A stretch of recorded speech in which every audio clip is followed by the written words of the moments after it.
Welcome to another episode of All Pop No Culture Presents The Guys Get Lost. This week, me and the guys are going to go over the three-part season finale of season one. Tons of stuff to unpack here. We get to the hatch. We have some survivors escaping on a raft. We have some kidnapping. We have explosions and just general mayhem everywhere. Enjoy the episode. We finish it off with a whole bunch of theories about what's going to happen in season two. Some of them are more accurate than others.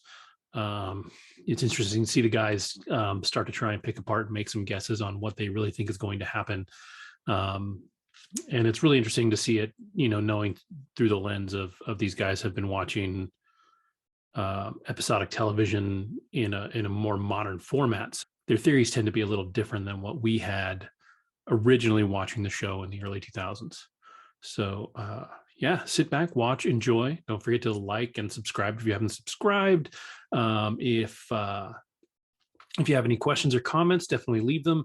Tell us what we can do better. We're still cruising along and recording.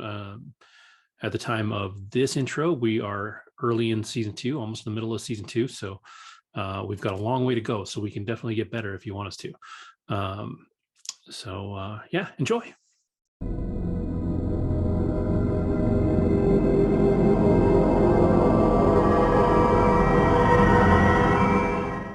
Before I start barreling us towards the end, Andrew, you missed last week. You had 4 episodes you watched before that. You watched a Lock episode. You got a Do No Harm, so you got a Jack episode. You got The Greater Good, which was a Saeed episode. And then you got Born to Run, which is a Kate episode. Wow. So not to put you on the spot, but do you have any takeaways from those before we move towards the finale there, since we left you out? Yeah. Okay. So the Lock episode, I think that was the Deus Ex Machina, or however you say it. Deus Ex Machina. Deus Ex Machina. Man. Ghost in the Machine. That was the first time I actually. Oh wait. Okay. Yeah. Okay. So first of all, I was like, okay, what the hell's happening to Locke? Then I'm like, Boone, why are you climbing up in that fucking plane? And he's already like nodding because he knows how like danger averse I am as a human. So he fucking goes, he's climbing up there. I'm like, I would never do that. Sorry. Then he goes in the fucking plane. And then I'm like, okay, so maybe if this shit falls, like you can just like at the last second, like jump up and then like not get crushed or whatever. Nah, he got all kinds of fucked up.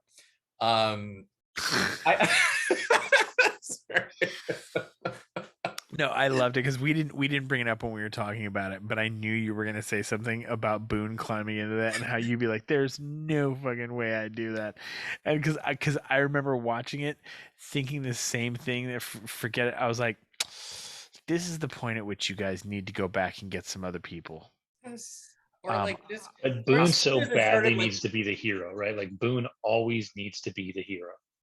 Like he always tries. He tried to save the girl. He tried to do CPR, and he always needs to be the hero.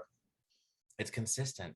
So anyway, I thought that was like, but it was a good episode, whatever. Like, I mean, I'm not one to necessarily dig into everything, but like, I experienced it.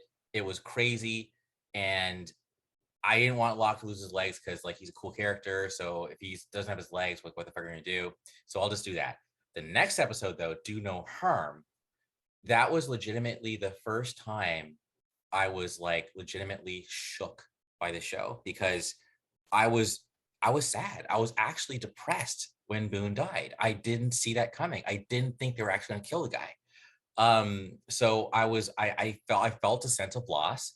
And now all of a sudden, like this show, now anyone's game. Like anyone is like, I thought that this was a show where for the most part, no one's gonna die, like if you're a major character, you're not gonna die. Now you've killed Boone. Oh shit, anyone could go. And that's life. So that's whatever, but that was crazy. Now I'm reading the Do No Harm synopsis, Shannon and Saeed have kind of like dinner. Claire goes into labor. Oh yeah, that whole circle of life thing, crazy, sad. And then obviously we see that Jack was married, and that to me was definitely like that's a whole nother layer of Jack's backstory that we didn't know. So what happened there? Then going to the greater good, Locke arrives at Boone's funeral, attacked by Jack, makes sense because he's pissed. Okay, then Saeed tackles. Okay, so yeah, man. Okay, that terrorist episode again. I like Saeed a lot. Saeed is fast becoming like my favorite character just because I feel like his moral compass is very strong.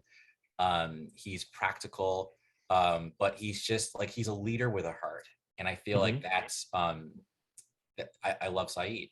And again, just because I got to go there because this has been probably the wokest episode we've ever had from a representation standpoint. I think it was very important to show like someone who you don't see portrayed in media a lot, like a Muslim individual, especially back then, 2004, be such a stand-up guy, and even with it's straight up terrorism stuff like going on. It was crazy. But anyway, great episode and a great hold on, to backpedal real quick. You were talking about Saeed for just a second there. Naveen Andrews, awesome actor. Like I have to look at else and see what else he's been in. He is in the show on the Theranos. Today when I was binging Attack on Titan, I saw a commercial. I'm like, is that Saeed? So he looks so different, right? Because he's clean shaven and everything. It was his voice though that tipped me off. It's not just that. It's if you see the guy he plays, Sonny, whatever his name is, in real life, who was her business partner thing, that is one of those perfect examples of like in real life, like if they cast someone for me and they were like, okay, play, in the Pete Lamondo story, playing Pete, we're gonna get Brad Pitt. Like it's like Naveen Andrews versus what this dude looks like in real life is such an upgrade. That even facing indictments and everything else, this guy's like, dude, did you see who they got to play me in the fucking movie? Like, holy shit. Because it is so like he's kind of like a little bit of a dumpy looking dude. Like, and Naveen Andrews, he's a good looking man. Yeah, like, he's even with clean shaven, like he had the long hair and the beard at the time was a style and it looked good for him. But he's even what is it, 10, 15 years later, still a really good looking guy. Continue. Sorry, it was just that was so funny to me. So the Born to Run episode was crazy to me for a number of reasons. One, like it was crazy that man, what's his? I'm horrible with the names. So Michael's kid who won't ever close his mouth. Walt. Fucking mouth. Walt. Close your mouth. Like seriously, who raised you?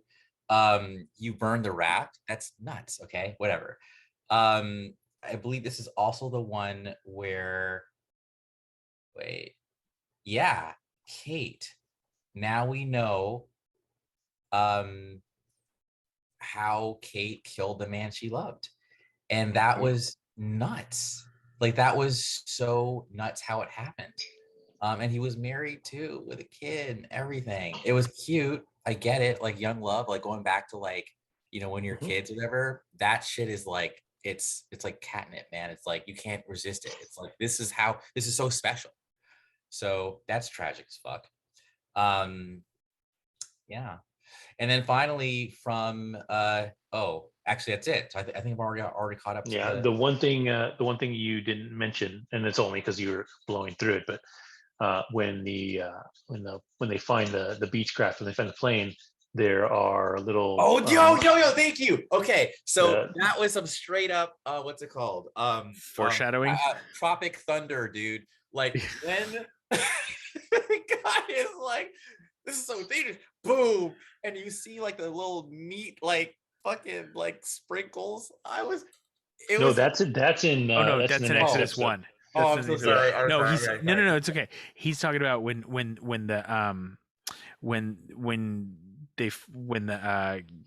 the Virgin Mary breaks open Oh, yeah. Oh yeah, yeah. And you Okay. see like, and you see more of the No, heroin and heroin. These guys everything were else. heroin smugglers. Yeah.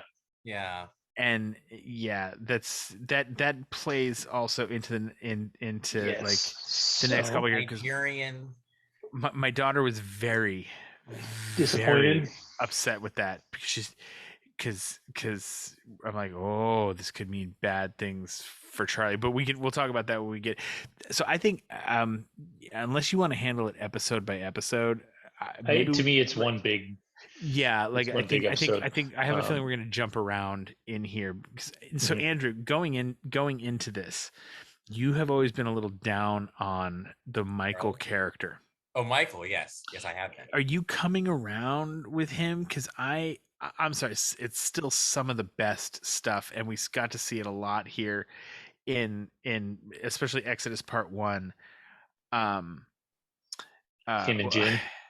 Him and Jin, that is such a fun Yeah. relationship now, that they're like the fucking odd couple.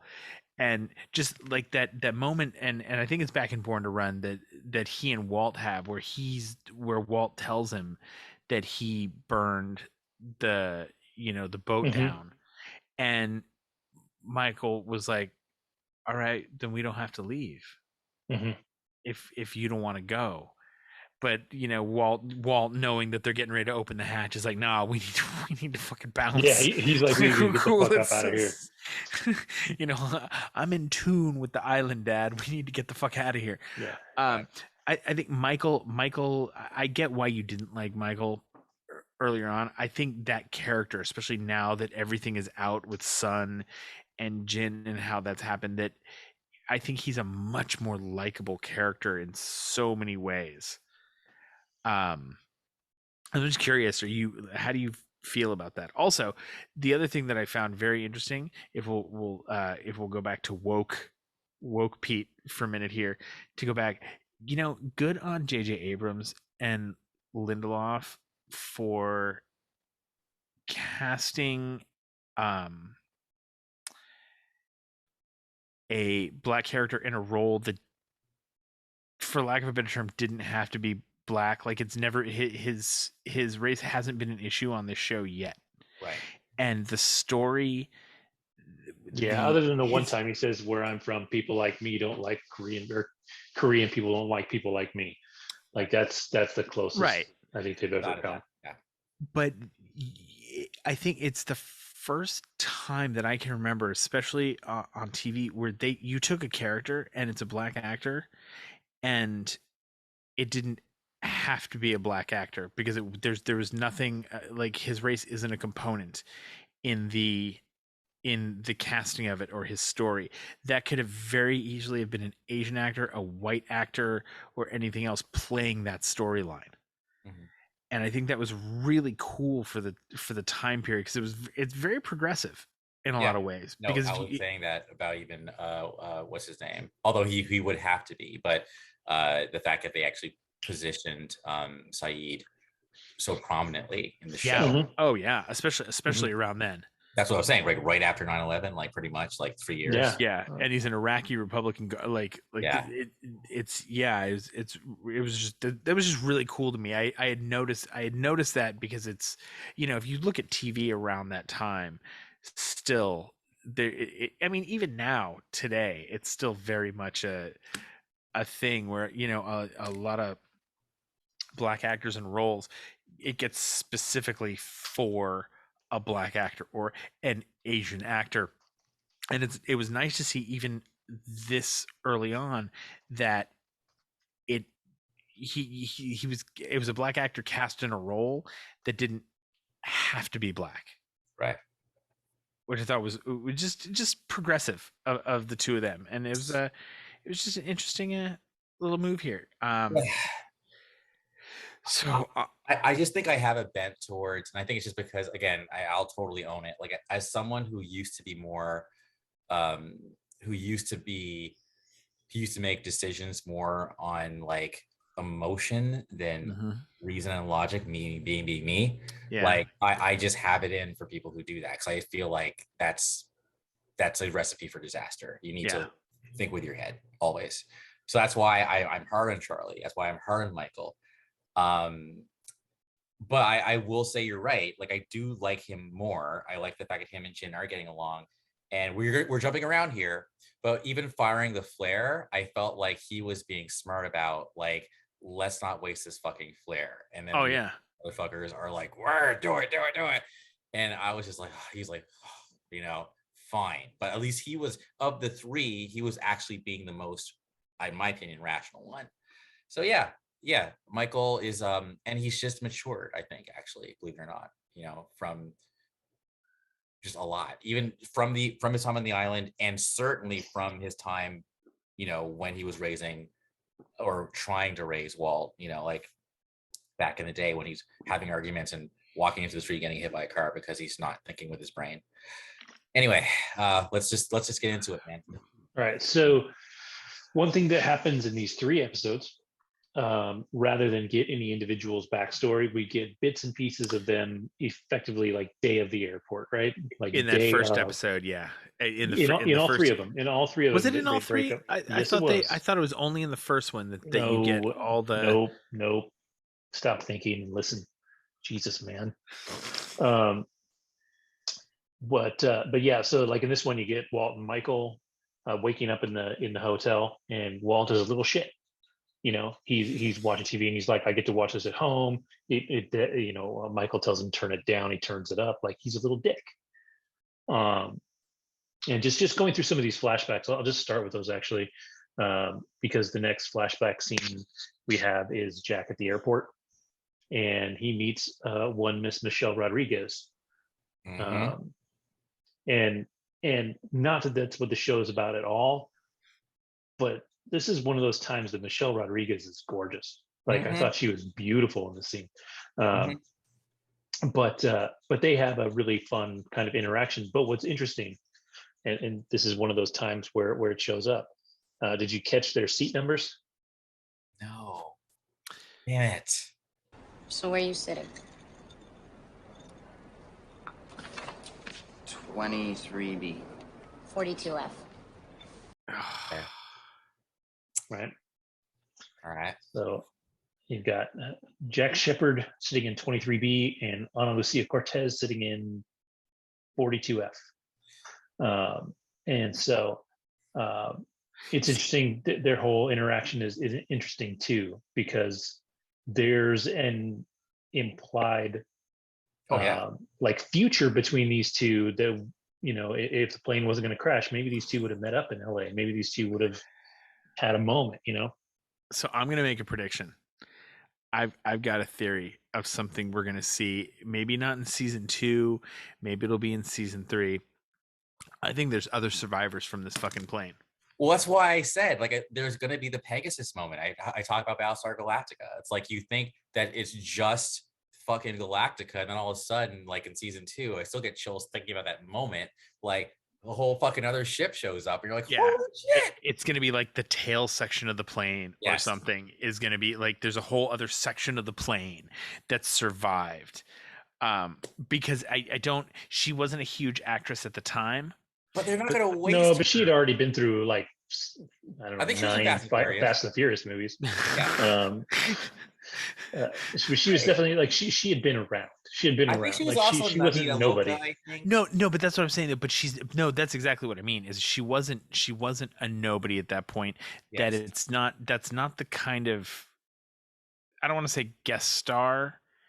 She had been around. She showed up. She was the biggest name on the show at that point. Yeah. And that's what I'm saying. I don't think where her career was. I just feel like, you know, having to, in our way back machine, I don't think that she's just a throwaway. Like, we're gonna see her again. We're gonna see more. Here's my other thing. If the tail section survived, man, I'm going back to purgatory. Because come on, dude. Like, in real life, I love it how I know someone says on the island, how the fuck, like, this happened for a reason or whatever, because, like, we're barely fucked up. Like, we're okay. So it's like, this is not normal. Like, this is weird. I think that's why you and I don't see eye to eye sometimes, Jack. Because you're a man of science. Yeah. And what does that make you? Me? Well, I'm a man of faith. Do you really think all this is an accident? That we, a group of strangers, survived? Many of us with just superficial injuries? You think we crashed on this place by coincidence? Especially this place? We were brought here for a purpose, for a reason, all of us. Each one of us was brought here for a reason. I think it was Locke. It was Locke and fucking leader man. Jack. Jack, yeah. Because Jack's the man of science. Oh, Locke is the it was about the hatch. It's when they go. It's when they go and they're talking when Locke is finally taking them to the hatch. Yeah. Yeah, because it's the first time Locke, or not the first time, because we saw that, you know, when Locke in the same episode when Boone dies, when Locke is reduced to a different kind of Locke than we've seen. Locke has a little bit of a breakdown. You know, when he's like pounding on the door and he's talking about how he's done everything right, when the trebuchet breaks and everything else. This was another time where Locke was almost pleading with Jack to understand the situation they were in. And it's funny because everything Locke says, you're sitting there and you're going, he's right. He's right. He's right. You know, because it is kind of a miraculous way to do anything. Is this one? Let's see. Wait, so where are we? So yeah, no, go ahead. Which episode did Locke give his kidney to his dad? Oh, that's way back. Yeah, it's been a while now. All right. Yeah. So another thing that was interesting about their interaction between Ana Lucia and Jack, she asked him if he's married, and he says not anymore. Yeah. So we know that even though we just had an episode where we go through his whole wedding and they get married, you know, we see this happen. At some point, this has fallen apart, or he's a liar. Like maybe he's trying to get some ass, you know. But yeah, it's still not him. Yeah, you know, exactly. Well, and plus, there's no wedding ring on. I noticed it. Like I started watching that after we know he's married. I like, it was one of those I like paid conscious attention. Mm-hmm. I don't know, and again, the way he said it leads me to believe it was a divorce rather than she died. Although it would be fitting with the Jack character if he did somehow cheat on her or something. And wait, because, and this is why I say this, and this is a part of Jack that they haven't explored yet. We've only gotten a little bit with Jack's mom. And I see this only because as my daughter's getting older, I'm starting to see things. You eventually become your parents a little bit with certain behaviors and certain things. And we really haven't seen. The only thing we know about Jack's dad is he's got a big self-destructive streak. Mm-hmm. And we've seen that actually out of Jack, where when he's giving the blood.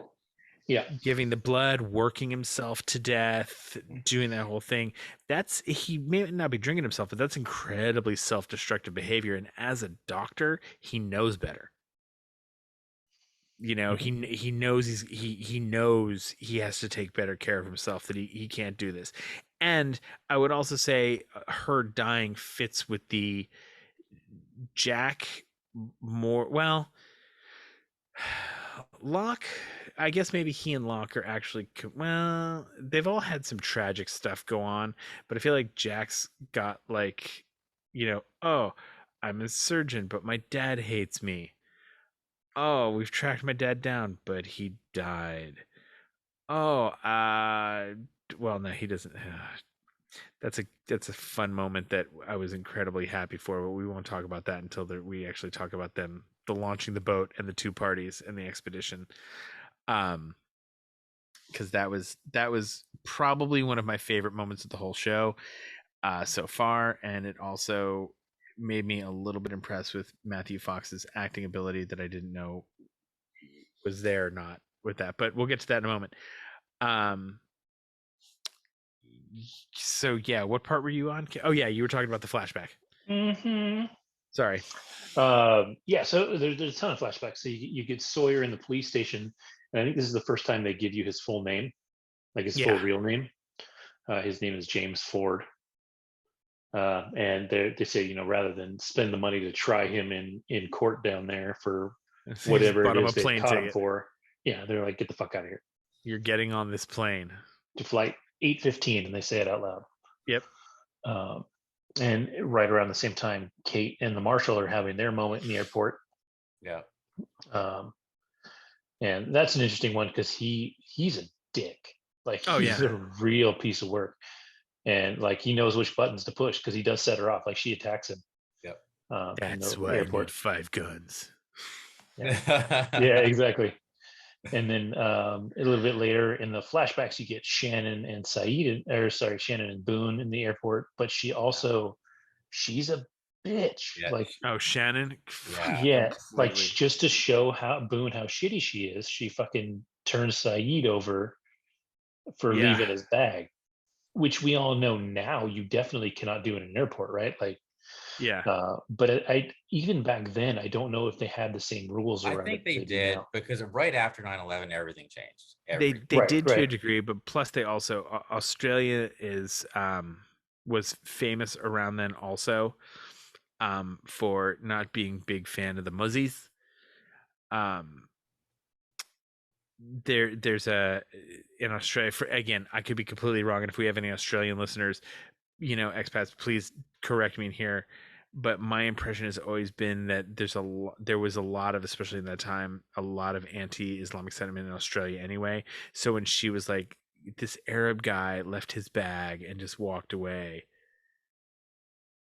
Whoa. Better run and check that out. Irony of ironies. Right? Mm-hmm.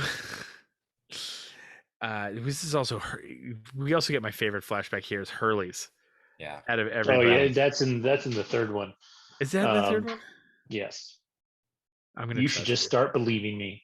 I will. God. Stop asking stupid questions.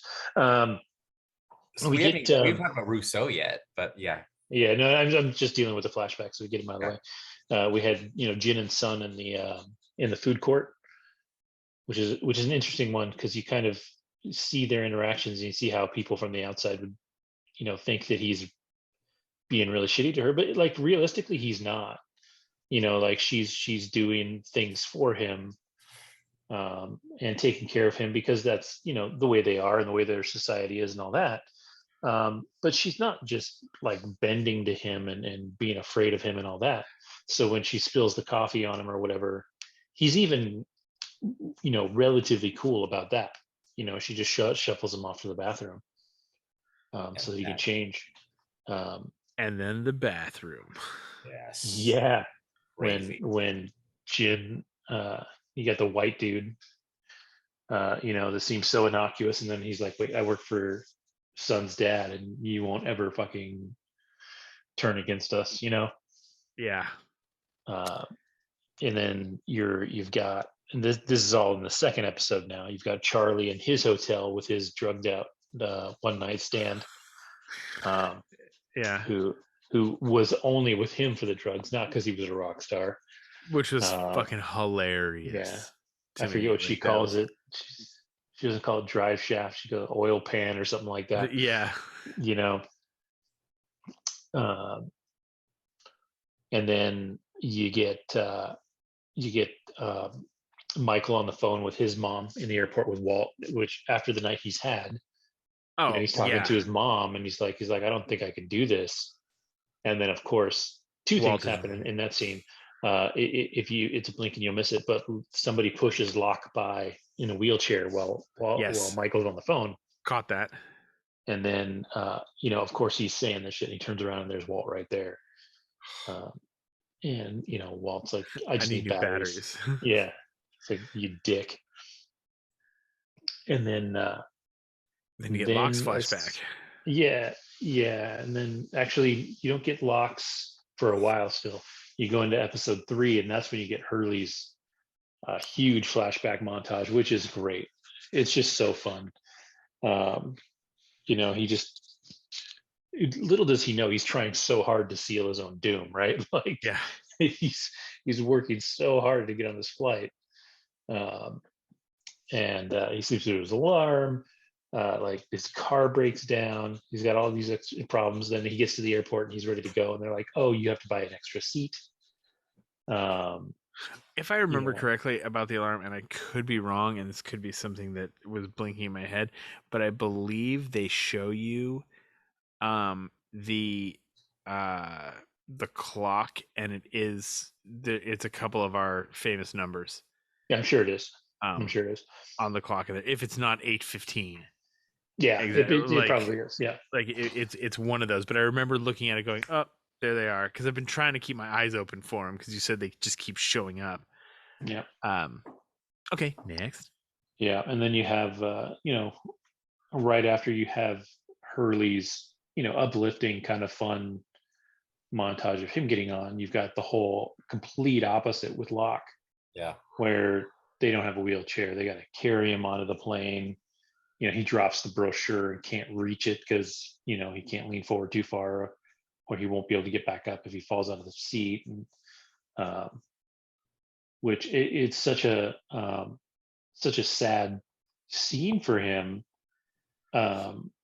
knowing just how like badass he is right now, in the current timeline. And then the last of the flashbacks is at the very end of the episode when you see everybody finally getting on the plane kind of together, and like Locke and John have a moment of eye contact. Hurley and Walt have a moment, where he gives them the thumbs up. So you've got all these people, Boone has the inhaler for Shannon. Yes. Like all these little things that kind of, are. It was like the sweetest, most codependent little moment between the two of them. Yeah, yeah. Like and just even the scene in the airport, you just see how fucked up their relationship is, right? Like it's just a mess. So that was all of our flashbacks. So in our current timeline, Russo shows up in camp, and like the first thing she does is give that very uncomfortable look at Claire's baby, and then she proceeds to tell everybody that the others are coming and explains her whole story to everybody on the island. So now, as far as we know, everybody knows that she's got a crazy, wacky backstory, right? And she explains she talks about the black pillar of smoke and how the others took her baby. And so we go through all of that, and then we see the black pillar of smoke. So knowing all of this is coming, Jack decides that to be a leader again, like leader, and goes around and grabs people to get the boat launched, which kind of hits a snag when the mast breaks before they can get it into the water. Rescue. That's a fun scene, and it leads to a very good scene with Matthew Fox. So when he goes to find Sawyer and they have their moment. This is the scene that I was talking about when I said acting. Got it.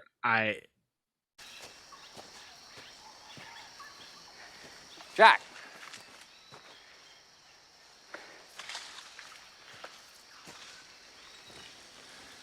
About a week before we all got on the plane, got to talking with this man in a bar in Sydney. He was an American, too. Doctor. I've been on some benders in my time, but this guy, he's going for an all-time record. So it turns out this guy has a son. Son's a doctor, too. They'd had some kind of big-time falling out. The guy knew it was his fault, even though his son was back in the States thinking the same damn thing.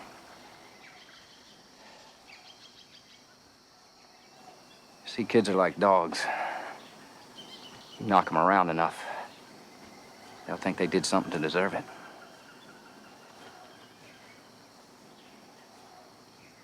Anyway, there's a payphone in this bar, and this guy, Christian, tells me he wishes he had the stones to pick up the phone, call his kid. Tell him he's sorry. He's a better doctor than he'll ever be. He's proud.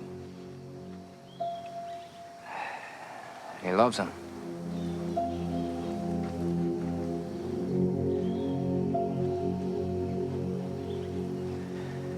I had to take off, but something tells me he never got around to making that call.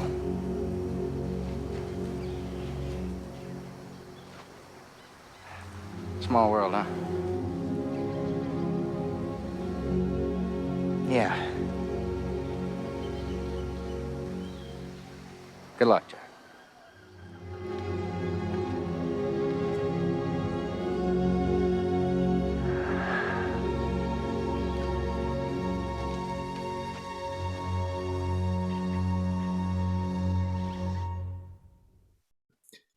Yeah, when he's, go ahead. From both of them.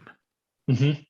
In that feel it, that scene, mutual respect. Like, even though they've been through so much, it was like, because it was like goodbye, and then like, fine, fuck you, goodbye. But then like Sawyer's just like, oh, fuck. Well, no, I think that was a very conscious thing for Sawyer though, because he's already denied him once. He already, he had the opportunity about before. it once, and he didn't.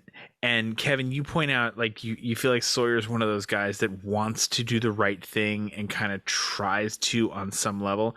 And I think this is kind of the first time that we really see Sawyer doing the right thing. I don't count not shooting the boar as the right thing, because I think that was just Sawyer figuring out how his karma worked, from what went on, and kind of exercising the demon of the guy he shot. That moment was really kind of real, and kudos to both the filmmakers, because I'm going to call him that, and Matthew Fox, because the whole like not look at the dude who's telling you the story so you can cry and he can't see it on your face is usually a cheese dick kind of move, in my opinion. They did it really well. And Matthew Fox broke down without breaking down. Like, you felt that he felt that shit and that he was cool accepting that from Sawyer. Mm-hmm. And because he took it for what it was worth, and obviously Sawyer knew way more than that Jack couldn't deny that it was his dad that he talked to, because there's stuff that Sawyer just had no way of knowing. And so I think Jack accepted that, but I also liked the way Sawyer kept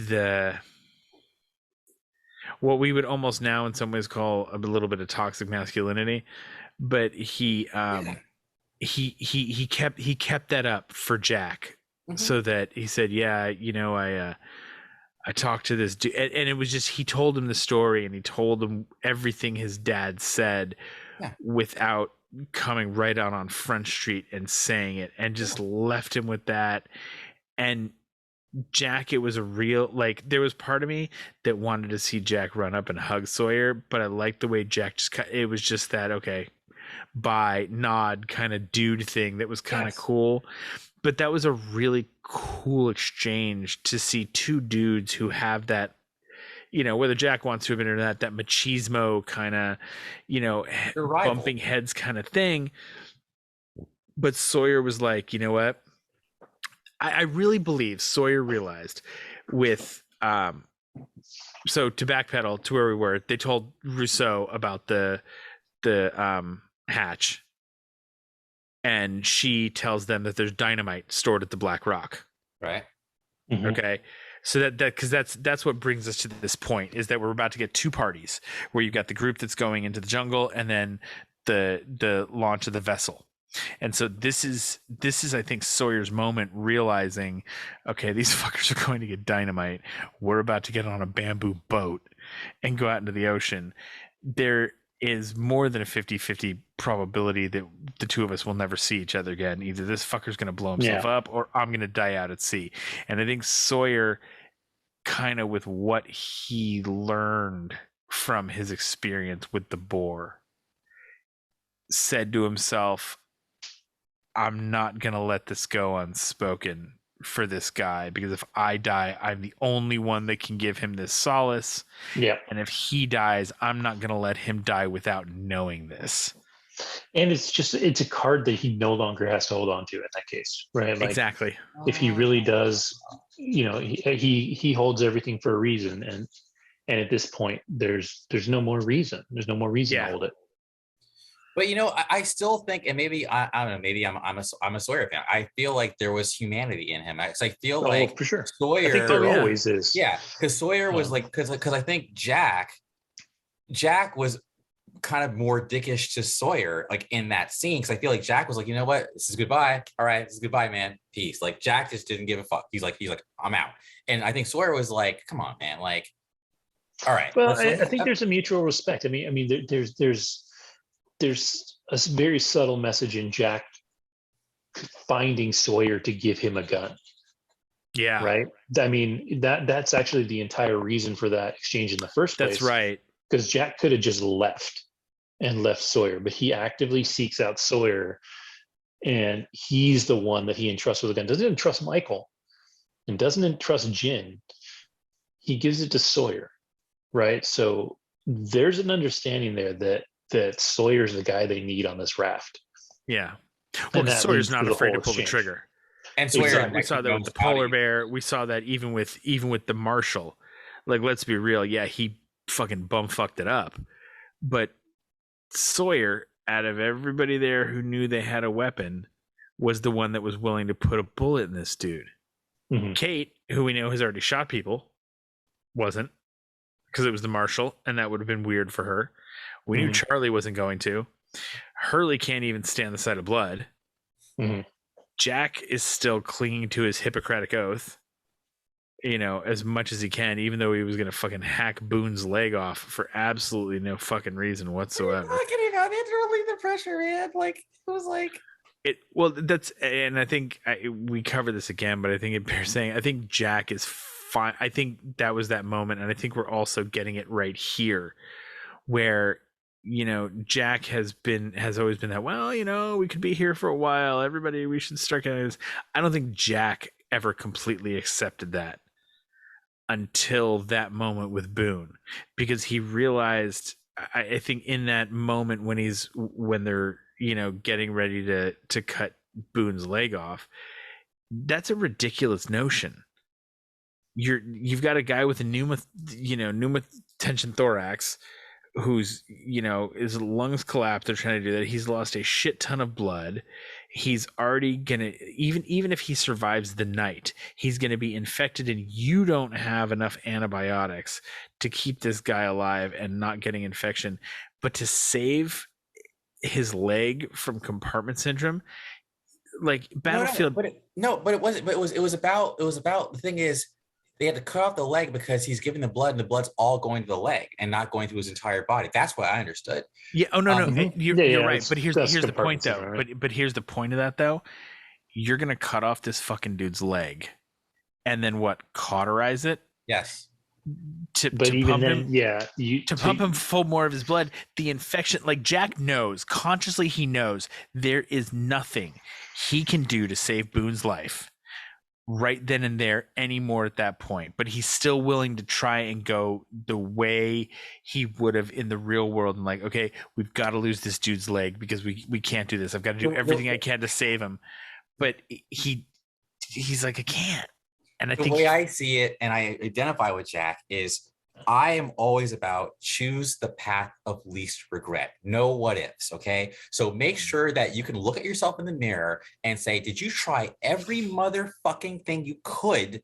Because if you have to wonder, you will never forgive yourself. And I feel like Jack is so like moral, whatever, that he will actually torture himself better than anyone else could Oh, when yeah. it comes to that kind of thing. So he wants For to sure. eliminate any possibility of that shit. So literally Boone was the one who had to like release him of that guilt and say, let me go. And I think that's going to be a theme.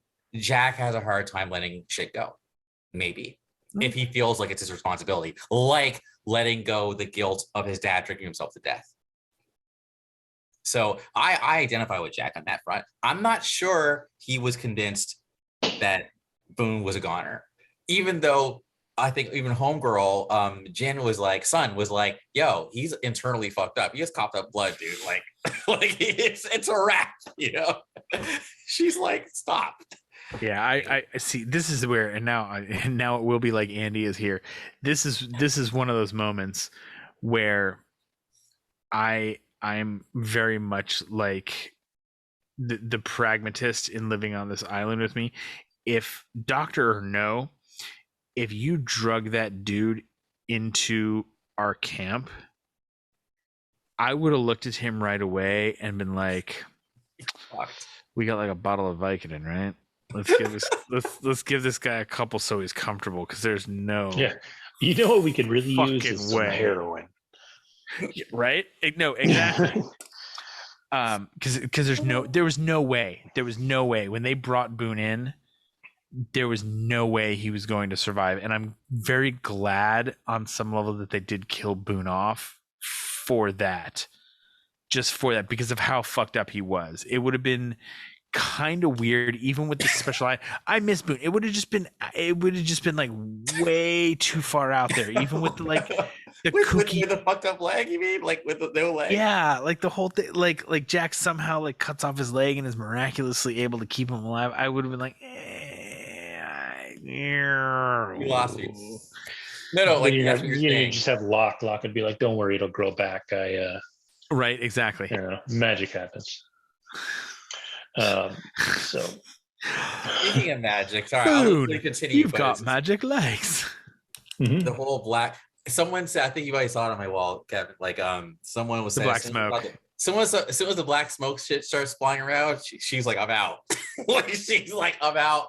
Show's too weird. Can't do this. Well, no, and that's the thing, is that we saw that picture and we assumed that was the black, like that was the smoke monster, if you will. But it wasn't. It's the black smoke that Rousseau was talking about, that the others supposedly set off, which is another interesting little plot device there. That they used. So let's see, where are we in the episode now? So yeah, so now we've got two parties. So we've got one going to get the dynamite at the Black Rock, which all we've heard is the term the Black Rock. We assume it's a giant black rock, right? Yeah. Kate asks to go with them. And so they accept her. We've got this new scientist, Arzt. And everybody else is working on the boat, and Charlie's walking around collecting messages in a bottle to send back. As Charlie would do. Charlie's so fun. I'm realizing more and more about this character, and like Andrew, and this is where I get when you're talking about like ruling by emotion, why I think more than Michael, Charlie is like anathema to you in so many ways. Yes. But this is also where I identify with Charlie, because I would be like, well, what can I do in this situation? I'm like, these fuckers aren't about to let me tromp off into the jungle with them. I can't really do shit on the boat because I'm a fucking hobbit. So, I know what I can do. Who wants to send a letter home? We'll put on the boat with these guys that are probably going to die at sea with this cockamamie fucking build a boat out of bamboo scheme that they've got going. This is some fucking Gilligan's Island shit right here. And Charlie does this. Like, I feel like I identify with Charlie a little in that moment, because there's part of me that is like, you know, depending on what was going on with the building of the boat, I could see myself doing something like that. Like, hey, look, we've got little bits of paper. We've got the message in a bottle. You know, does anybody want to send a letter home that, you know, when these guys get picked up by a ship, they can give letters to, you know, your parents or whoever. So I like that. Yeah. And I thought that was kind of a fun little device. Also because then even with everything that happens, this is where it gets interesting. Even with everything that happened with him and Jack, Sawyer's on the fucking boat reading everybody's letters. Yeah, later on. Yeah. Because it's Like you're Sawyer. like, you're you there, can't but expect you're any still a dick. less. Yeah. So we've got that. They're going through the jungle. They get to the dark territory, and I forget what it is exactly that they see. But then Arst is like, you know what? Fuck this, I'm out. Yep. He's like, be careful. Be careful with the dynamite. It was fuck just you guys. it was just you know what it was? I think it was the sign of the dark territory itself, and then I want to say they heard something. Yes. They didn't hear anything yet. So, but they were like, something was like, this is why it's called the dark territory. I think. Oh, that's right. I think she says that's where everybody died. Yeah, like Rousseau says, this is where all her people died. And then after he heard that, then he's like, "Yo." It was because she said it was a poor something. He lost his arm that day. It was something like that, and that's when Arst was like, "I'm not out here to loot." He's like, he lost an arm, and he's like, "I'm headed back." Mm-hmm. And I'm like, and okay. then moments later, he comes running back, screaming, telling everybody to run, into dark territory. Basically, they did. Because I will say the smoke monster's chasing him. And before we get a little further with Arts, I'm really happy with, and they continue to do it with how annoying they make that character. Which one? Arts. Yeah, he's a piece of shit. He sucks. Like from the first time you meet him, as like talking about the weather, he's just kind of a dick. But it is kind of cool. Like all of a sudden, you're like, oh, we're gonna expand the cast. Mm-hmm. Now we've got a science teacher here. This guy might, and there's stuff. It is cool because I love that little. It's very meta when Arst makes that comment. So I think is it Jack or Kate? I just like about he's like, I'm a high school teacher. I see the clicks. You guys are the cool kids. Like that whole thing, like that little breakdown. Like there was a lot of fun little moments in there, during that the walk through the jungle that I thought was just fun. And really kind of cool, like a Hudson or a Hud, because I think they're two like characters who are kind of like, it's almost like an audience stand-in. It's like they're saying all the things that a regular person might say. Oh, him in that moment. Oh yeah, yes. Completely. Yeah, like that's why it was completely meta, because it was almost like they looked at the message boards and said, "Okay, we're gonna address some things," but I think they also, JJ said, okay, how would someone like this actually react to this? And that's, legitimately, that's what a high school teacher would do in that situation, because people would naturally start forming little cliques. Yeah. It just, even within the tribe, there are subgroups. And it was just funny that he pointed that out, and just the way he related that. I was like, oh, that's fucking funny. He called them the cool kids. That's fucking hilarious. Yeah. So once they run away from the monster and nobody gets hurt, like the monster stops chasing them this time. Miraculously. Hurley's waiting for that the whole time. Yeah. And so they get deeper into the jungle, and sure enough, there's a big ass fucking ship named the Black Rock in the middle of the island.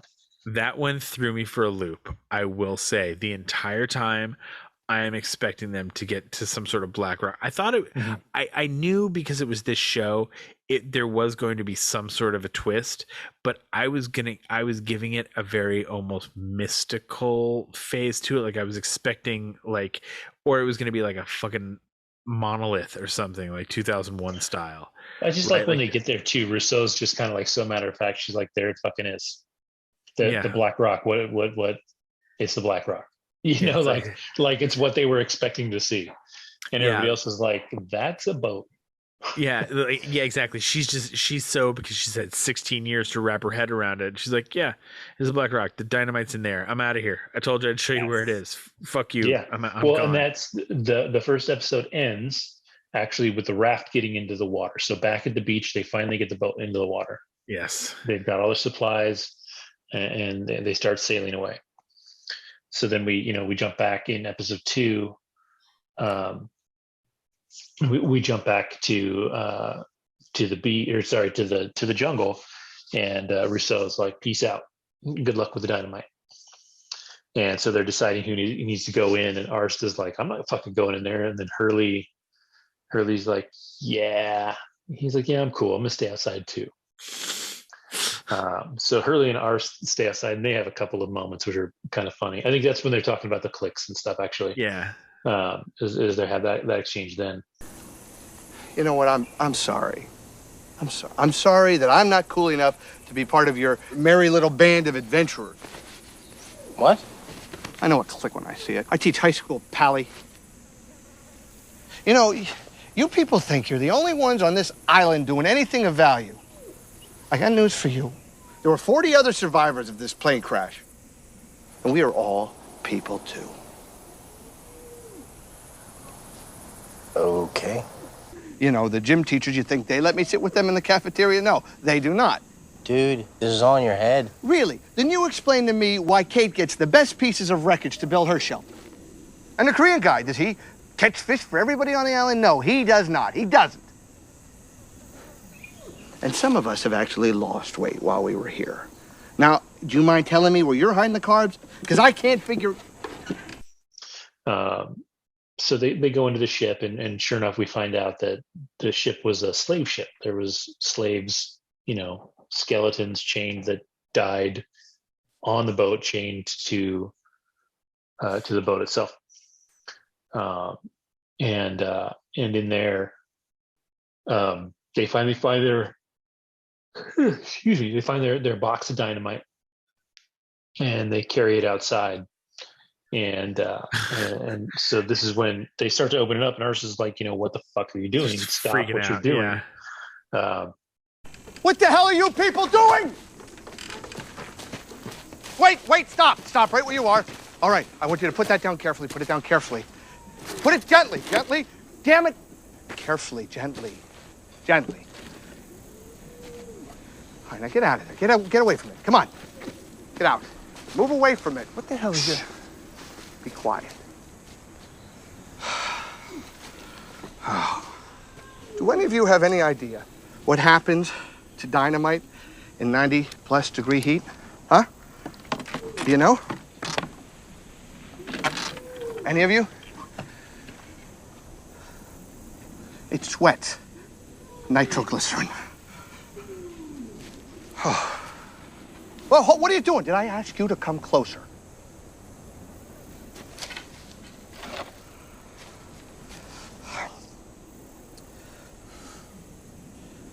Dynamite is nitroglycerin stabilized by clay.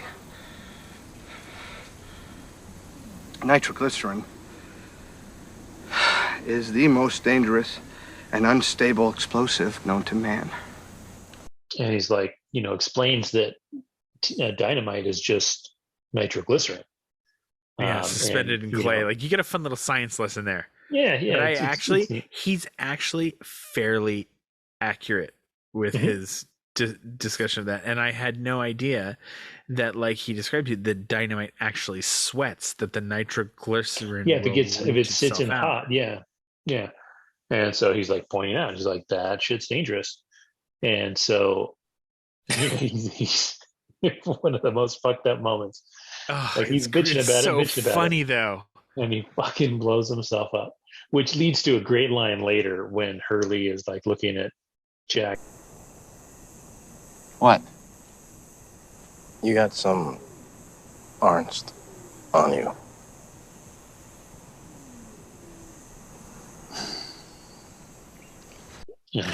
Oh my god! I actually had to rewind that shit and watch it twice. Oh, we did.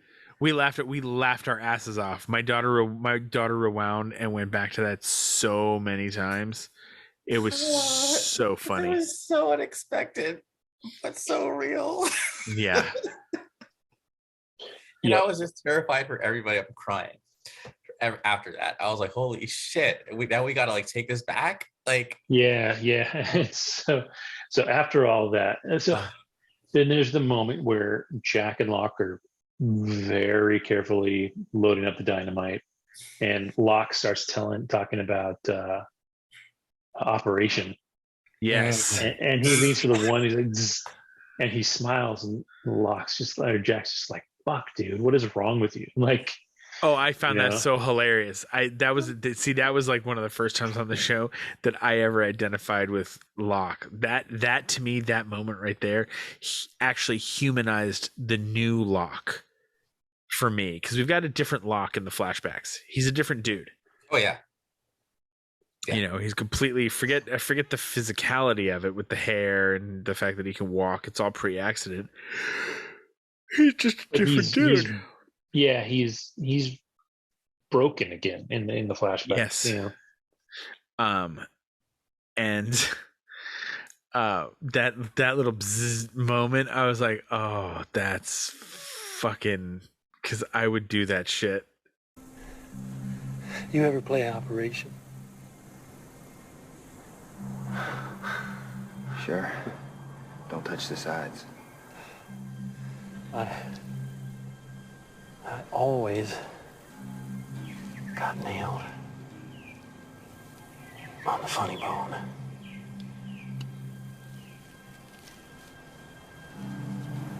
And you'd be like, why I'm handling the fucking dynamite?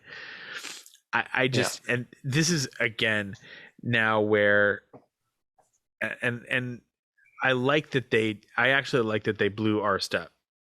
Yeah. Because it addresses it and it shows it and it gives us what we want. And I like that they were picking out the best pieces of dynamite.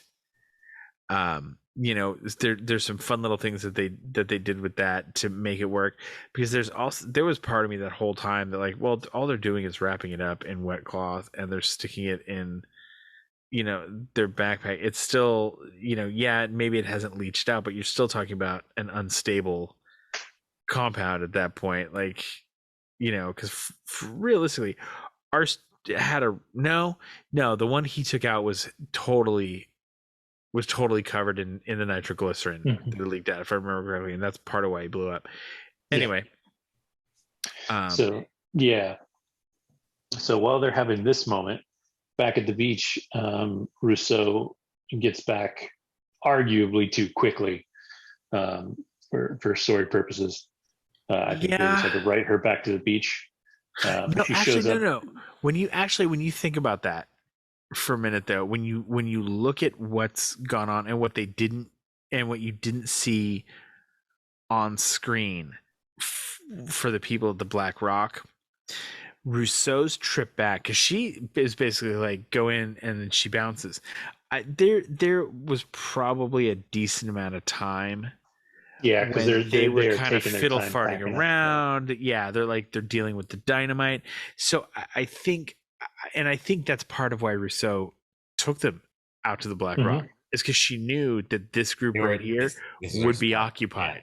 Yeah. That they, or that they would kill themselves, and it doesn't matter, because as we see with Rousseau, we find out a little bit later, but right here, obviously, Kevin, you were leading to the point where she goes back and she shows up and she's like, "Oh, I need Saeed. Where's Saeed?"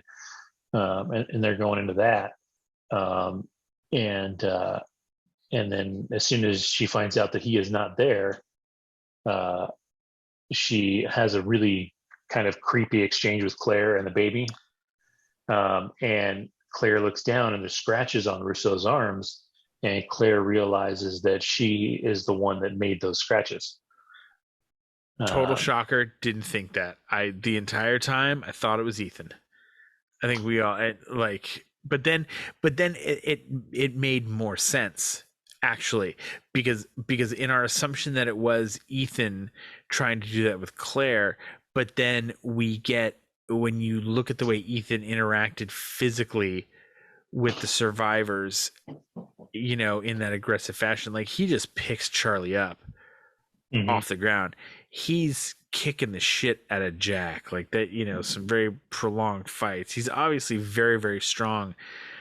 I feel like it made more sense, because even with Claire scratching and this and that, Ethan, obviously, who wanted her more than anything, would have just grabbed her and ran back off to the jungle in the middle of the night. There was no need to, like, treat her with kid gloves the way Rousseau obviously would have treated, another woman. But then at that point, she didn't have the baby, so Rousseau was probably also like just trying to figure out if she was fat or pregnant. Continue.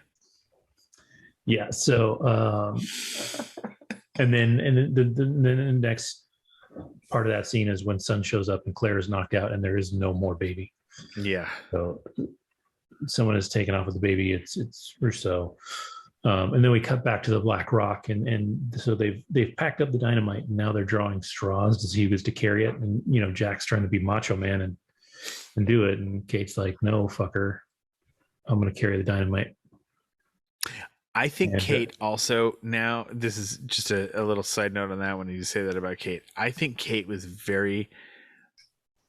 I think we've got a little bit of a different Katie now that it's been revealed, her past to everyone else. I kind of felt with Kate in some ways there's some resignation. Like, I don't think she'd care if the dynamite blew her up. Like, not that Kate's necessarily suicidal, but I feel like Kate now that she's been busted, like, she knows, if when they get rescued, that she's going to jail. She's going to jail. Like, it's going to happen because Sawyer, who turned her in, which is very interesting with the whole passport, because haters gonna hate anyway. Yep. Because I know we've got a lot to get through still, and it's late for you guys. Yeah. So Kate and Locke win the draw. So Kate gets a bag full of dynamite, and Locke gets a bag full of dynamite. And so once that's decided, we cut back to the beach, and Saeed makes the assumption that Rousseau is trying to trade Claire's baby for her kid. And so Saeed, knowing that he's not going to be able to do this without Charlie is unrelenting. So he gives Charlie a gun. And before he leaves, Claire stops Charlie and tells him to get Aaron back. So it's the first time we hear the baby's name. She's finally decided on a name, and it's Aaron. And so they run off into the jungle. You done fucked up, Aaron. Aaron. And then we have a cutscene to the raft where the rudder falls off, and Sawyer has to dive in to get it, and he brings it back. And this is where Michael first sees that Sawyer has a gun, not knowing that Jack gave it to him, not knowing the story of it or anything. So he's a little untrusting there. But ultimately kind of accepts it for what it is, and they go on their merry way. And then there's a good little scene between Shannon and Son, because it's the first time that anybody's talked to just Shannon about the whole Boone thing. Like, just sat down and had a moment. Yeah. And Son asks Shannon if she thinks they're being punished, for what they've done. So this one ends with them, with Charlie and Saeed running through the jungle towards the black smoke. But Charlie's kind of winded, so they have to take a stop. And this is when they stop at the Beechcraft. Yes. And Charlie finds the Virgin Mary statues, and their hidden reward. Yeah, this has been a very interesting thing, because we have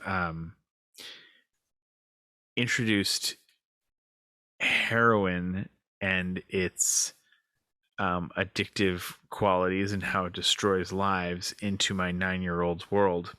Mm-hmm. And so she is incredibly upset about the idea that Charlie now has heroin. Yeah. She's like, she's very worried that Charlie's going to do drugs again. Very, very worried. Well, she's probably right. Yeah, because he didn't break the shit down. He just grabbed a Virginia Guadalupe and threw in his backpack. Yep.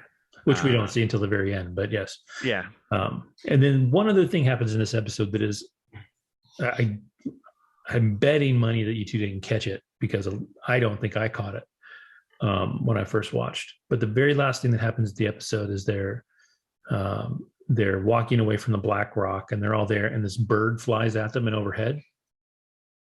And the bird actually says Hurley's name. I did not catch that at all. Yeah. It's a blink and you'll miss it. And even if you know it's coming, if you're not paying attention, you can miss it. Whoa. So like the end of that's the end of episode 2. The last thing that happens in the episode. Now is going. I'm going to watch that tomorrow morning again. Yeah, I will do a full, spoiler disclosure here. I don't think that ever comes to be anything. I don't think that. I don't think there's ever a scene where Hurley's sitting in an aviary and all the birds are chit chatting with him. So it's just a weird thing that they did, and it's essentially the sound that it makes is Hurley's name. So that takes us into episode 3, the final episode of the 3-episode finale. So now we have Charlie and Saeed running to the black smoke. They were doing that in the episode before. So this opens up with our dynamite crew coming back. Oh yeah. And then this time they hear, and then they see the smoke monster. And this is our first view. This is when we really see it. And at first Locke, is all, he thinks it's what he saw before, right? So he's not scared at all, but then you see it in his face when everybody starts running and it starts coming at him. He looks scared. And so he falls down and he gets up and tries to run from it. And then it grabs him. So the smoke monster actually grabs him and drags him across the ground. And Jack turns around to go back after him and ultimately dives after him and saves him as this thing is trying to take Locke into a hole in the ground, right? And Locke is like, just let me go, I'll be fine. Which, looking at it, you're like, no, dude, I don't think you're fine. And so Kate comes running up, and at this point Jack is like, get my backpack. We need the dynamite. And she's like, I have the dynamite. And that's when you find out that even though they drew straws, he was like, no, girl, you ain't gonna blow up. no one's blowing up my lady. And so he sent her with a fake backpack, right? So they throw in their extra satchel of dynamite, and ultimately the smoke monster lets Locke go. And so, they're recovering from that. And then back at the, we have a touching moment back at the raft, where Michael and Jin are having their moment, and Michael tries to give Jin the watch back. Yep. Finally to Jin, and Jin says, you know what? No, dude, that's yours now, and not in a shitty way. He's just like, yeah, it's the gift he can give to a friend at this point, right? Yeah. And then in the same vein, you have a moment where Sun is taking care of Claire, and she, just says that Charlie will definitely bring Aaron back, because, without saying it, Charlie cares a lot about Claire and the baby, which we've seen, through the majority of the season at this point. And then it cuts to Charlie and Saeed running through the woods, and Charlie sees like a baby doll wrapped up in a tree and grabs it, and turns out it's one of Russo's traps. And so he gets hit in the head pretty bad. And this is when I'm actually glad Andy isn't here to complain about this part, because I'm sure he'd have words. But this is where Saeed does field medicery on Charlie and blows up his face with gunpowder, which would work, But the problem with the scene, if you really look at it, there's like gunpowder all over the rest of Charlie's face. Like, yeah, that it was like just that the slow burn of the gunpowder to cauterize the wound would still have leached over to the other gunpowder, and that was like around his eyeballs, and so like Charlie would have been really fucked up from this. Yeah, well, no, exactly. Well, that was the other part of that for me. That was a little that kind of threw me out of it, just even a little bit, because I was like, yeah, I know they've done that in other movies. Like I think Rambo did it, in a movie. Like that was an old Rambo trick that they showed, but I'm like, it's actually really a small cut comparatively. Like, yeah, you need to. But the problem is the head wounds bleed. Exactly. So that like, they had to. The fact that he was willing to do the whole gunpowder trick, like right there, like where the cut was, because in theory, you're right. He could have actually, if he didn't do it right, blown Charlie's skull up to some degree. Yeah. Or even worse than it was. Yeah. Yeah, like I get what he was doing, and then it worked for the purpose of the show. But I think that's one of those ones in real life. Maybe that wasn't going to be the smooth transition that it was. But that's fine. And then we cut back to Locke and Jack kind of having their discussion about the monster. And this is where you get your man of science, man of faith line, where they really kind of determine who the two of them are. Yeah. Right. For themselves, for the audience, for everybody. And then Locke drops. Boone was a sacrifice that the island demanded.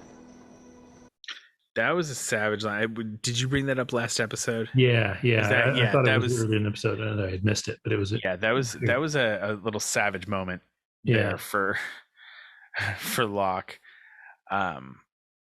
Yeah, and so like that's interesting. And if you've looked ahead without watching the episode, the season 2 episode 1 is titled Man of Science, Man of Faith. By the way, also I forgot to mention like that whole vision, like when Locke sees like a bloodied Boone, like kind of looking up at the plane earlier. Like I know there's something going on there, and the fact that he was able to tell Boone like what he was saying, and Boone's like, holy shit, that was like my babysitter or whatever. Like that's what gave him the faith to climb up to his death. Like did you guys talk about that in the last episode? Like what did that mean? Because that was some weird prophetic shit. I think Locke on some level knew that Boone was going to die. I don't think we talked about that. And I don't know. No, I think we just called Locke a D-bag for running away. Yeah. And I don't know that from my perspective, looking back the way, having when I watched it the first time, I don't think that I ever felt that Locke knew Boone was going to die. I don't think he's somebody who's malicious at this point in the story that would. Because Boone looked pretty fucked up. He like in that vision, Boone looked like. Oh, he's definitely messed up, and he was messed up like he was going to be later. Yeah. But being that it was a vision, and he was talking. He wasn't dead in the vision, right? Like he was bloodied and battered. And I think Locke would let somebody get hurt for his own purposes. But I don't. Well, I mean, just with the hallucinogenic. But I don't think Locke would let somebody die. No, for his mission. At least at this point in the story, it doesn't seem like even if it was for but he just had to accept that he was just saying ultimately the island. Well, and I think to a degree he felt like when he says that's a sacrifice the island demanded. The island was taking away his ability to walk. Like all these other things were happening that Boone had to go up there. Boone had to be the one to go into the plane. Boone had to, so from his point of view, the island demanded this. It wasn't going to let him do it himself. Right. Yeah. And it's also interesting. And I like that with Boone, with Locke and Jack talking about that, how he's a man of faith, but you never hear him talk about God, and it's very interesting as to what his faith is at that point and where they are. And then it's like his faith in the island, or like, what is it? So it's we're getting close to the end of that there. Yeah, it's not really clear what he has faith in, other than something about the island. Like the island, like he believes in the island. The island will survive. And so after all of this, they ultimately get back to the hatch, and they're lighting up the dynamite. Hurley walks away with all of the extra dynamite that's still left. Kate runs the fuse, and while that's going on, we cut back to the boat, and this is where on the boat they have something pop up on the radar for the first time. So that's the moment of excitement, right? Like our people are going to be saved, which thanks to the magic of TV editing, they leave us with that to go to a commercial and come back to Saeed and Charlie at where this pillar of black smoke is, and there's nobody there. And Saeed points out there's no footprints, no nothing. And ultimately Rousseau gives up the baby. And it turns out it was all fake. But Rousseau's pretty adamant that she's not the one that faked it, right? Like she really took the baby to try and trade the baby, and she even admits as much. But she does, in this scene, ultimately give up the baby to Charlie. And I think she even says she heard the others say they were coming for the boy. Yep. Right. Which at that point, we assume is Aaron. It's the only boy in our head at that time, the way the scene is shot. Like he's the only person that we're thinking about. So then we get back to the hatch, and there's an interesting exchange here between Jack and Kate, where he kind of asks her, he says, you're gonna have to pick a side, and he says, if we survive this, we're gonna have a lock problem, because he is the man of science, and so in his view and from everything that he's seen, he and Locke are quickly becoming opposing forces. Yeah. Right. And so they get through that. They have their moment, and of course, when they say they're about to set off the dynamite and tell Hurley to come back, he walks back. He drops his flashlight, which was a funny line because they were all walking around with torches, and they told Hurley to take the dynamite in the jungle, and he's like, yeah, why don't I take a fucking flashlight, because I love that torches around dynamite doesn't sound real smart. And so he drops the flashlight, and when he picks it up, he sees the numbers on the hatch, and with everything Hurley's been to, obviously freaks out. And when he starts telling them to not light the fuse, again, you can tell that, like, if it was Jack lighting it, he would have not lit the fuse. Like, he was trying to wait, and Locke is like furiously trying to light the fuse as soon as Charlie tells him not to, right? And then, as the fuse is burning, Hurley's trying to stomp it out, and then we get the explosion, and our hatch is now blown up. And while that's going on, we cut back to the raft. So like things are happening quickly now, right? Here, so we cut back to the raft where it seems like maybe whatever showed up on the radars is moving away again. So that's when they have the discussion you guys were talking about earlier, where there's a bit of a back and forth about whether or not they should fire this flare, and Michael is really nervous about it, thinking that if they fire it and they're wrong about whatever's out there, or whatever's out there can't see them, that's their only shot. They have one flare, and so they launch it, and ultimately, when it goes up after a minute, they're like, somebody's coming back, and they have this moment where, this boat shows up, turns on the light. There's some people on there.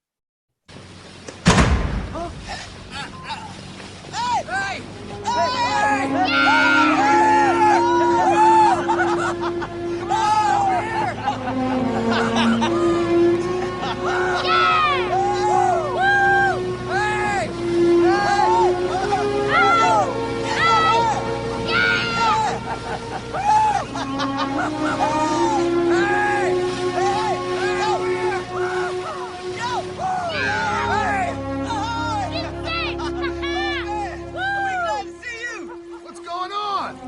What are you folks doing this far out here?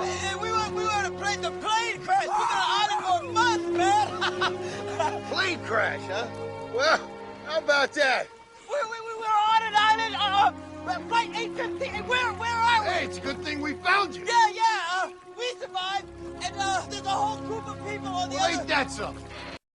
Okay, those guys were sus from the minute that I did not for like not even half a second. My daughter, because I'm sitting next to my daughter, and she's like, "Oh, they're gonna be rescued," and I was like, Yeah. Or not. I'm like, no. I'm like these people massacre motherfuckers, man. Yeah, because I'm all first off, where the fuck did these guys come from in that tiny ass little boat? Mm-hmm. Okay. Mm-hmm. Secondly, they were all like real chill about finding these four people on a fucking bamboo boat in the middle of the night. And I love how that goes down there, like Only the thing is, we're gonna have to take the boy. What? What'd you say? The boy. We're gonna have to take him. And they're all just like, what? Yeah. And so they turn off the light. They have like Sawyer tries to shoot him, but he actually gets shot. Okay, so this is the moment where this is where Sawyer has that very, if you will, Star-Lord moment. Because Sawyer, who was so quick to act on certain things earlier in the season, if it was me and those duels rolled up, the minute they said, you're going to have to give us the boy, I'm putting slugs in motherfuckers. I start blasting. Because of everything else that has happened on the island, all of a sudden we see this shit go down. Like we think we're sort of rescued, but they're like these weird crusty dudes who miraculously speak English with no accents. Yet we're in the middle of the Pacific Ocean, possibly near Polynesia to some degree, if we'll even go there. And it's like four white dudes that show up speaking English. Yeah, as far as like the whole setup to me from the jump, I would have looked at the size of the boat and I would have been like, nah, yeah, exactly. bitch. That's like one because of the giveaway. It's like a fishing boat, like a small fishing boat. Yeah, I'm like these motherfuckers aren't that far out in the ocean. And if there is an island close enough, how did that island not see this plane crash? Mm-hmm. That you could have made it through from this small fishing boat. Like that would have lit up the sky or the area. They would have seen the smoke from the burning plane, or hell, even realistically, the funeral pyre. Or the black, even just the black smoke, right? Like that. Exactly. We see that should go like high up into the air. Yeah, So, like everything about these guys is shady, right? Yeah, like I had a very, like I said, very Star-Lord not killing Thanos moment where I was like, why didn't Sawyer have that gun ready to roll right then? And the minute those dudes came at you sideways, just start putting motherfuckers in the ground. Like that to me was the only moment in this where I was just like, nah, dude, that's not how that shit would have gone down if it was on that boat. Like, they would not have taken us alive. They would never have had a chance to throw the fucking bomb, the little liquid bomb on the boat that they threw on it. But like you said, Kevin, so Sawyer's slow to the gun and he gets fucking shot and falls off the boat. Yeah, he gets shot. They get Walt. They toss a little bomb on the boat and blow it up. Interestingly, and this is, I did find this interesting, that before the bomb part, when Sawyer gets shot and falls off, Jin kind of makes the quick decision, like, I'm going in after Sawyer. Mm-hmm. And I was kind of like, but there's dudes on the boat that shot Sawyer. Like, Yeah. Again, that was the point. Sawyer would have been dead if it was me. You know, the only argument they can make is that from Jin and Sawyer's side, you don't know how armed these guys are. True. Judging by the fact that they had a bomb in hand ready to go. Yeah. Probably pretty well armed. So of course they get away with Walt, and they take off, and like an idiot, Walt's like, "Dad, do something," and you're kind of like, "Dude, like what?" that was a tense moment. I felt for Michael in that situation, because I was like, what would I be doing in that moment if I could do nothing? Like, literally, he's completely powerless in that moment. You can do nothing but watch those fucking guys roll away with your kid, or float away with your kid, if you will. Like, I tried to put myself there, and I was like, dude, I don't know what the fuck I'd do either. Can I say something really quick? Oh yeah. Which is why, like, no, you shut up. No. Which is why, like, if I was Michael, I never would have put my kid on a fucking raft in the middle of the fucking ocean. Like, are you kidding me? I don't care if the kid has an about face and decides we gotta get up the island. Dumb. Sorry. Yeah. Just like Walt gave the dog to Shannon to look after, you know, like, which was really kind of a cute little move there. I would have been like, the old lady who was catatonic at the beginning, I would have been like, so check it out. Hey, Walt, this is Mrs. So-and-so. Thank you. She's your new mommy for a little while. Yes. Well, so the one thing that obviously Michael wouldn't have known, but if they would have left Walt, the others would have come for him anyways. Yeah. Right. Like, so more people would have died and he would have been taken anyways. Right. Yeah, like, he's a kid. I mean, that's one way to look at it. But, yeah. But at least he would have had, like, I think there would have been, like, what's the word? There's more people. Like, maybe a fighting chance. Yeah. Versus just being on a raft with like one gun in the dark. You know, it's like, you've got Jack, you've got Saeed, you've got, you know, you got crazy ass fucking Charlie, man. Like so like Charlie would have started blasting immediately, I think. You know, Charlie So, no, I think Charlie would have gotten so caught up in the idea of them being rescued that it wouldn't have even been there. So I think Charlie might have been super open to whoever showed up, right? Yeah, right. Charlie would be like, "You're here. Thank you for coming out." Anyway, but I think y'all got to eat that heroin. The one thing I know too is, like, when this show came out, I was a father of one. Like, my daughter was 7. All right, so she wasn't a whole lot younger than Walt. Nope, she's right in that age range. And I don't know that I would have done anything different than Michael did. Yeah. I knowing how dangerous the island was, there's a fucking smoke monster in there, and from his point of view, there were people coming for them on the island, right? There was danger to your kid on the island. There's danger to your kid on the boat, but at least if you go together on the boat, you're together. So I don't know, as a parent, that I would have done anything differently than what Michael did. He offered to stay, and when his son said no, let's get the fuck out of here, then he did that. Yeah. So it's tough because, like you just said, that I wouldn't have been a boat person at all anyway. Yeah, I would have been like I would have helped build the boat. I would have helped work on the boat. I would have helped engineer the boat. But I would, no, I'm cool. I'm going to stay here because I would rather. Only because, again, this is like my logic. They have brought virtually no water with them. They have some, you know, and this is like Jack. This is like when Jack and Sawyer have the conversation when Jack gives Sawyer the gun.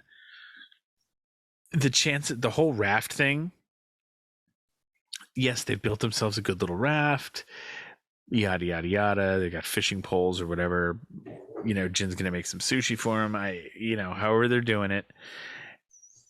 But I would never get on that little boat to go out into the open ocean like that with no, like, there's no fucking way. There's 83% of all statistics are made up on spot, but I mean, there's a 90% chance that they're fucking dead in like 10 hours. Like, legitimately, like, this is not Moana and her tribe going out on these fucking boats. These are, one's an engineer, one's a fucking redneck, one's the only one who has any business saying anything about this boat to any degree is Jin, because his dad was a fucking fisherman, so he grew up around boats and fishing and things like that. So I can kind of see Jin maybe having a little bit of knowledge, which would have led me to believe that Jin would have said, you're out of your fucking minds. However you say that in Korean. Right. Because that was like, I would have been like, I'll help you guys build this boat, but I want y'all to know you're fucking crazy and you're going to die. Yeah. I'm not a parent, so I can't speak on that.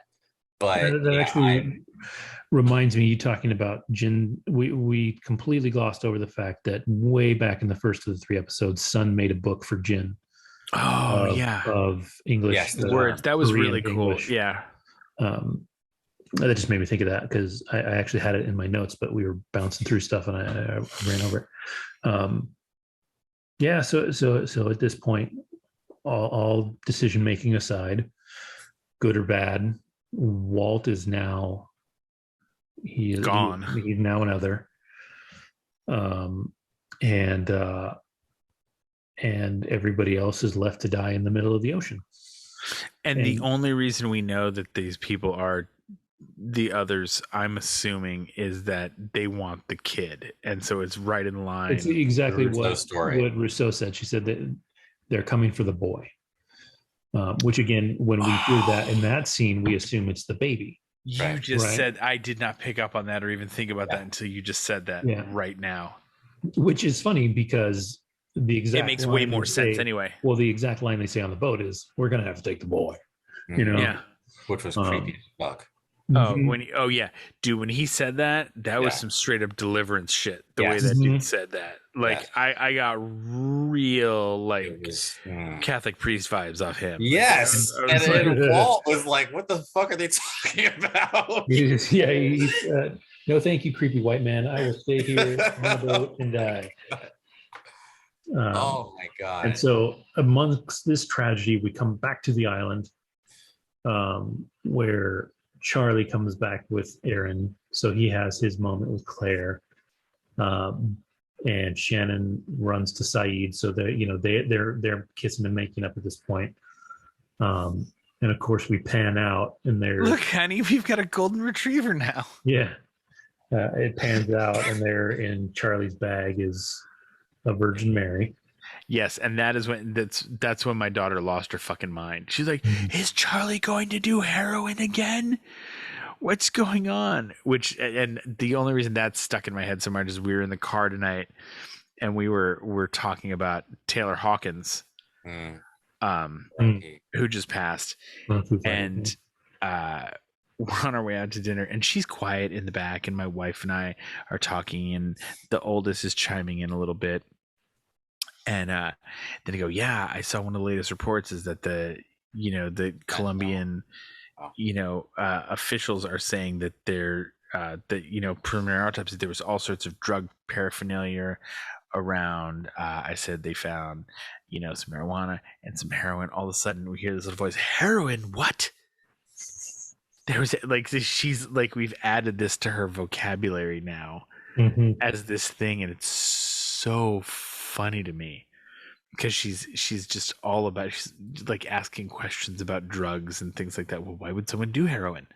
What is this if it's so bad for you? I'm just like, so like just such a random thing. Like I'm saying, like you're so worried. Like we were so worried about the time she asked us to explain what sex was, that we did that, and so we're like, now you can't go talk to other kids about that because a lot of other kids' parents don't talk to them about certain things. So that's something that you keep to yourself.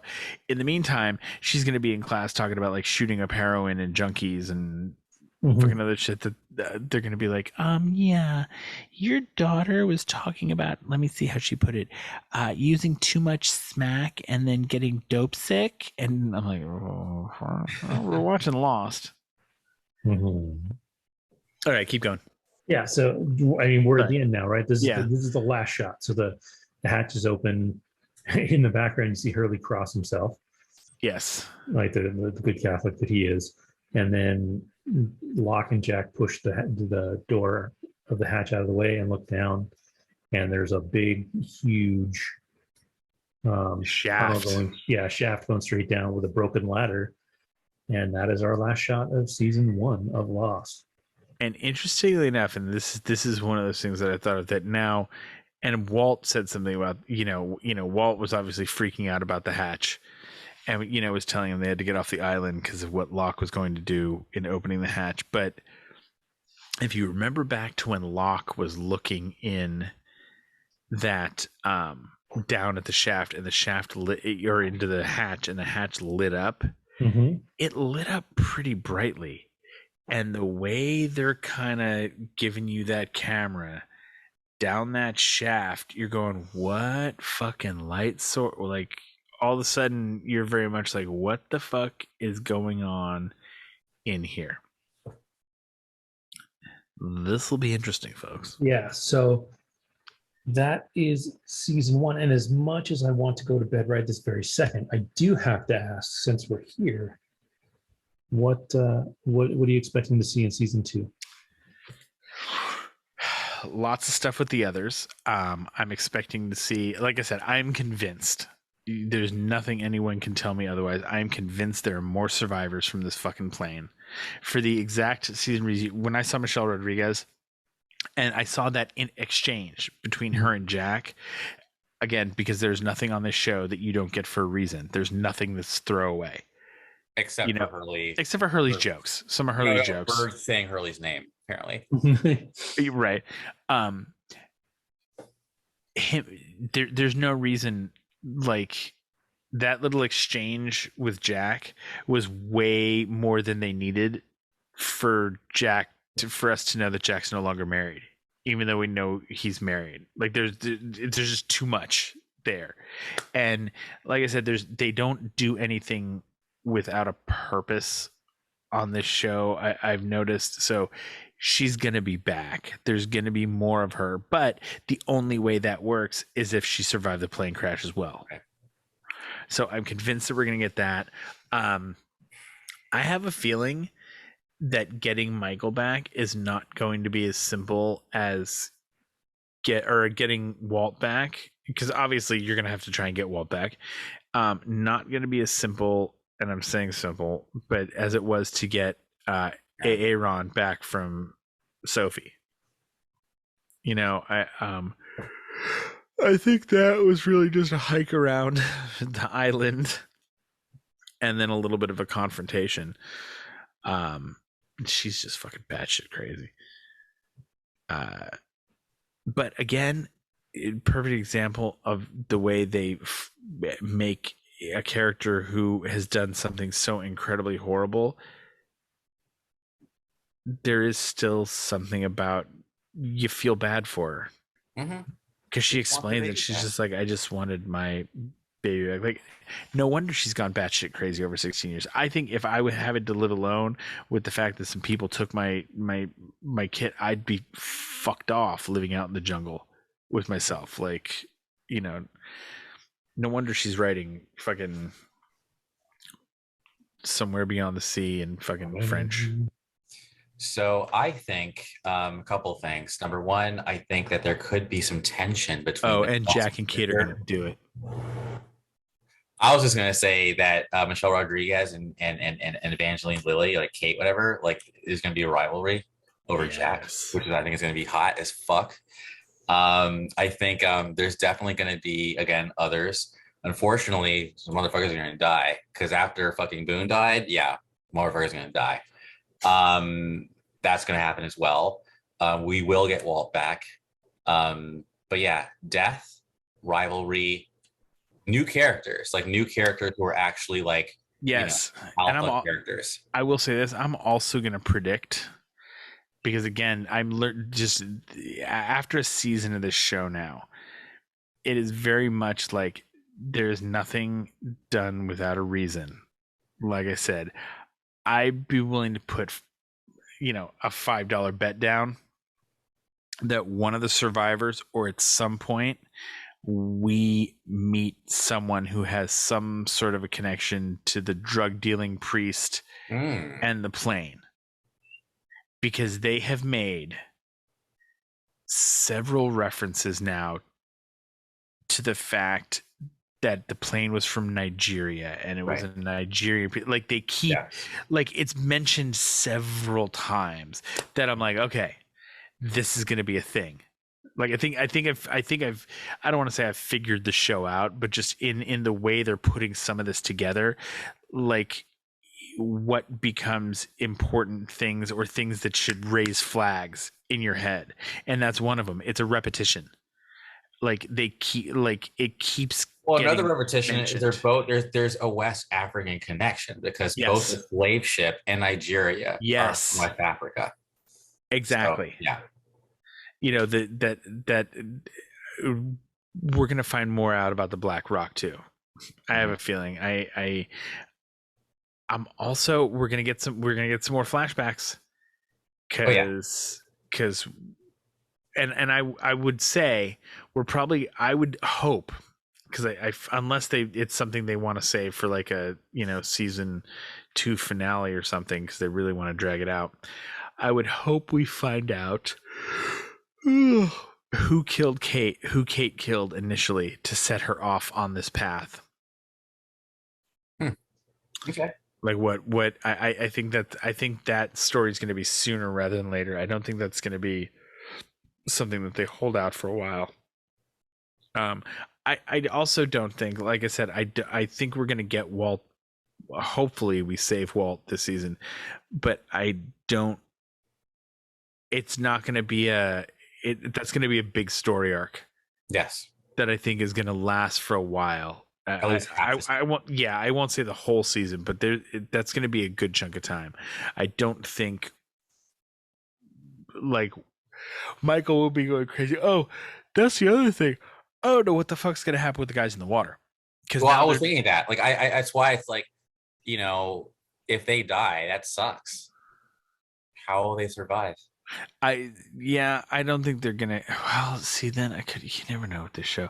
They could kill off one of them, because Boone's dead, so all of a sudden the Game of Thrones logic applies. Who I killed see this dying? character? I see fucking Jin. I feel like his story has run its course. Like he's left. Like Sun is now independent. He wants to be free of the fucking like triad or whatever the gang is called. I mean, if they kill somebody, it'll probably be him. It's the Hokusimachi. I don't know, but it's just like, yeah, like I just made that shit up. I don't know. Anyway, I'm worried about them. They're in the fucking middle of nowhere. Yeah. See, but see, then I don't think I don't think they'll kill Jin. You could kill Sawyer. See, I feel like Sawyer. No, I don't think any. Honestly, I don't think any of them are gonna die. Yeah. Like legitimately, I was just saying, like you never know, they could be. But Sawyer's way too integral to the plot, and he's can't kill him. Yeah. Also, regardless of what we want to say about the story, the network was not hands off, and there's enough women who thought that he's hot, so balls, that he's staying on the show at least until the second season. Right. And then you've got Jin won't, because again he's got his little dictionary.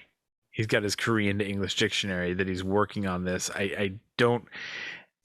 Fine. They don't kill him, but here's the thing: they're not cruel. They like They're not killing. They're not Game of Thrones cruel. Exactly. Like they're not gonna have that. I just don't feel like they're gonna have that happen. Like Boone died at least trying to help. Sorry, Kevin. I know it's Okay. late. It's okay. But I was also going to say as well, though, when I was reading up on just the Boone character, I did demo reading on what's his name, actually the actor's name. So I was like, I haven't really seen him in anything but Vampire Diaries. They did say he is the first major character to die. So when I read that, hopefully that's not a spoiler. Like, I'm like, okay, they're killing my players left and right. Like, that's the way I look at it. I'm expecting it. I'm ready, but it really did, like, it hurt me, man. It hurt me. That was a really well done death for the whole episode to be like, we're trying to save his ass. I'm putting a hole in your fucking lung. Fucking Shannon's like, off having fun with fucking Saeed the whole time. Like, how tragic is that, dude? Like, and he's like dying a valiant death. Man. Sorry, did I just like bring some sad shit up? No, not at all. Not at all. It's gonna be. I'm looking forward to the season. I just wish I knew what was going to happen in season 2. LOL. Look at you. I'll figure it out though. Stay tuned, folks. It's gonna be awesome. Yeah.